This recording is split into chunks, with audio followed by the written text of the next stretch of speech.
ரொம்ப பெரிய போராட்டத்துக்கு அப்புறமா தான் எங்க மேரேஜ் நடந்தது. ஒரு 2 வருஷம் 2 பேரும் பேசாமலே இருந்தோம். கல்யாணம் பண்ணிக்கிட்டா தீபன் தான் நான் கல்யாணம் பண்ணிக்கணும்னு ரொம்ப இன்ட்ரெஸ்டா இருந்தேன். இந்த வீட்ல நிறைய முக்கியமான இடத்துல ரொம்ப அழகான பொருட்கள் இருக்குதுன்னா அந்த டெடிகேட் வந்து எல்லாமே ஹஸ்பண்ட்க்கு தான். ஓகே, அப்ப இந்த அழகான பொருளுக்கு அவர் தான் காரணமா? அவர் தான் தேடி கண்டுபிடிச்சாரா? ஆப்வியஸ்லி. ஓ, நீங்க அப்ப கண்டுபிடிக்கல, அவர் கண்டுபிடிச்சாரா? ஆக்சுவலி நாங்க ரிலேஷன் தான். ஆனா வீட்ல வந்துட்டு கொஞ்சம் அக்செப்ட் பண்ணிக்கல. ரொம்ப பெரிய போராட்டத்துக்கு அப்புறமா தான் எங்க மேரேஜ் நடந்தது. ஆனா நான் வந்து இல்ல தீபன் வேண்டாம், என்னை விட்டுடு, நான் போயிடுறேன், பெரிய நமஸ்காரம் போட்டேன். ஆனா 10 years லவ். ஆக்சுவலி எனக்கு வந்து ஒரு 7 years, என்னோட வயசு 7 வயசுல இருந்தே எனக்கு அவரை தெரியும். சின்ன வயசுல இருந்தே பார்த்த ஒரு இதுதான். ஆனா எனக்கு அவரை கல்யாணம் பண்ணிக்கணும்னு எனக்கு ரொம்ப ஆசை. ஆனா கல்யாணம் பண்ணிக்கிட்டா தீபன் தான் நான் கல்யாணம் பண்ணிக்கணும்னு ரொம்ப இன்ட்ரெஸ்டா இருந்தேன்.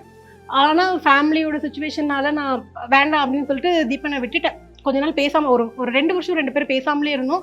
அதுக்கப்புறம் இல்ல தீபன் எப்படி எனக்கு கண்டுபிடிச்சி வந்து பேசி ஃபைனலி கல்யாணத்துல வந்து நின்றுட்டோம்.